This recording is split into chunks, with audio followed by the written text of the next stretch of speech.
ikaze muri gahunda zacu z'amakuru akomeje kugenda avugwa. Leta y'u Rwanda ikomeje kuvuga ko idashyigikiye umutwe wa M23, igasaba ko ikibazo kirangizwa n'imishyikirano hagati y'abanyekongo.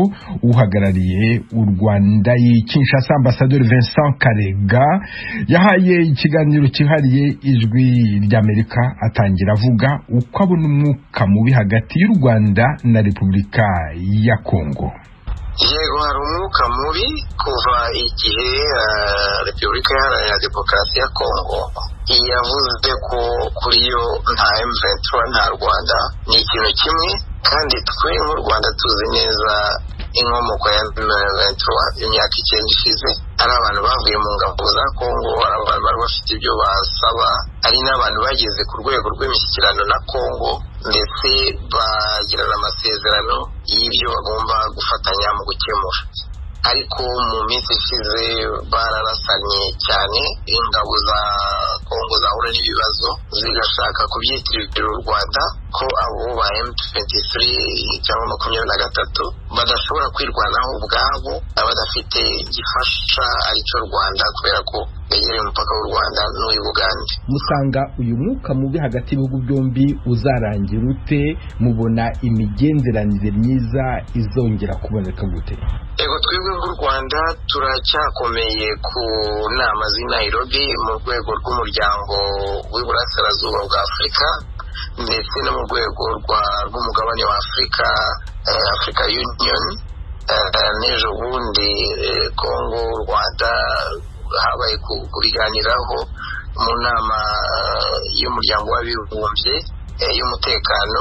Aho hose inama nyamukuru ni uko hasubukurwa bya biganiro bya Kongo n'abo bafite intwaro n'ibihugu bigize umuryango w'uburasirazuba, kongera bikaganira noneho no mu rwego rwa ya nama y'ibihugu byo mu biyaga bigari ICGLR, binyuze ku wikuriye ubu ngubu ariyo Angola, akagerageza guhuza, yaranabitangiye, umuyobozi wa Repubulika Iharanira Demokarasi ya Kongo n'umuyobozi w'u Rwanda, bagangire urwikekwe ruveho, tujye mu bikorwa bifatika by'ubufatanye, duharanire twese ko amahoro arambye yaboneka mu burasirazuba bwa Kongo. Ibyo biganiro mukomojeho byatangijwe na perezida w'umuryango umwe bwa Afurika, bigakomezwa na perezida wa Angola. Ibyo biganiro byageze kuki?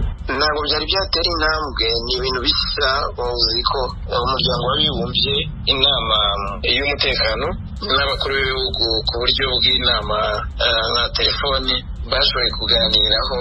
Ibindi bizakomeza haba i Nairobi cyangwa muri Angola, tuzabimenya vuba.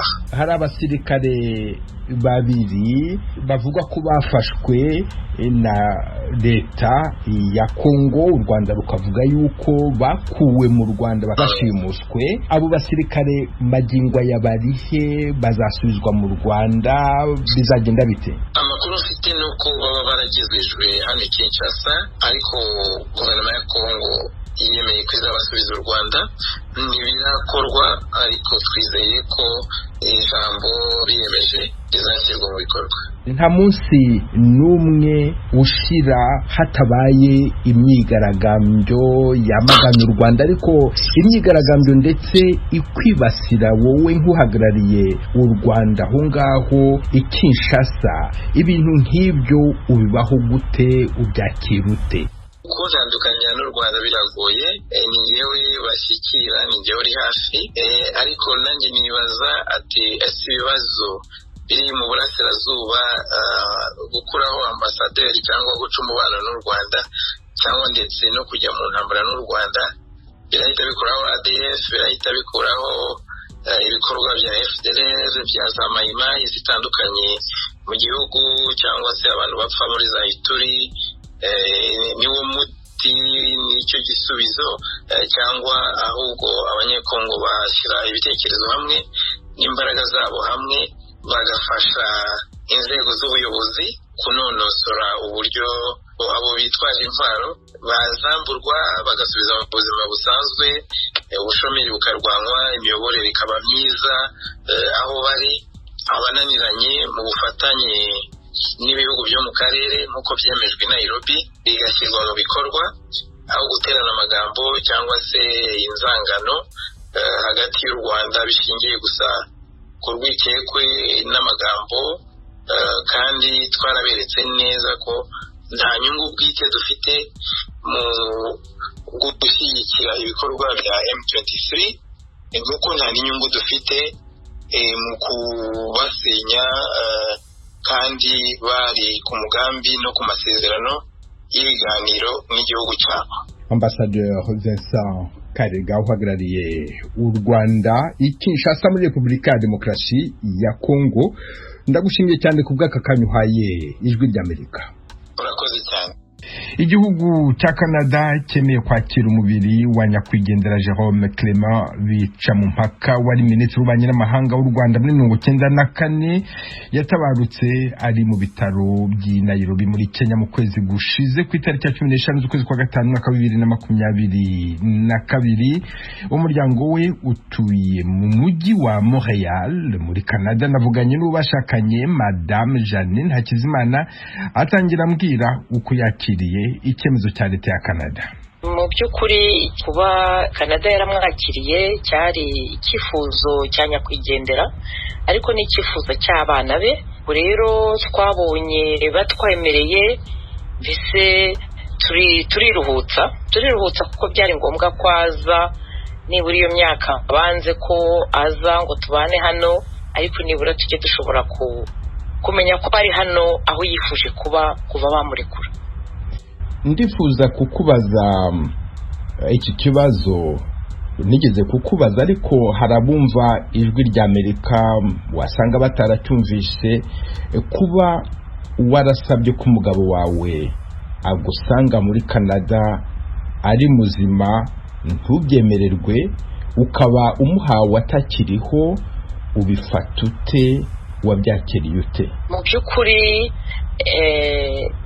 njyewe nabonye ko iki gihugu nk'uko nababwiye ubushize cyamuciriye nk'urubanza rwa Pilato, kubera ko igihe yari akiriho ntacyo tutakoze kugira ngo tubereke ko uyu mugabo ari umwere, kandi ko nta kintu cyahungabanya ubutegetsi bwa hano. Kuba rero bamwakiriye nyuma y'aho amaze kwitaba Imana, nyine tugumana intimba y'uko banze kumwakira.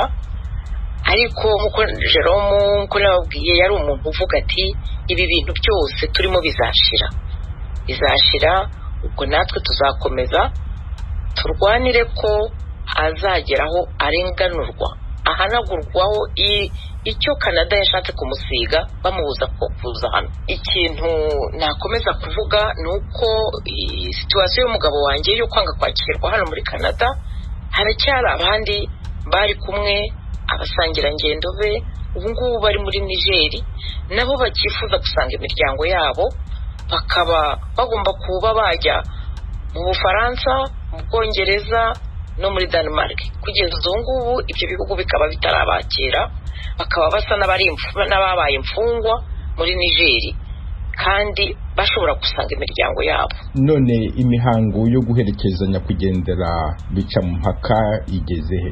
Turateganya mu by'ukuri kumushyingura kwa gatandatu ku itariki 11 z'uku kwezi.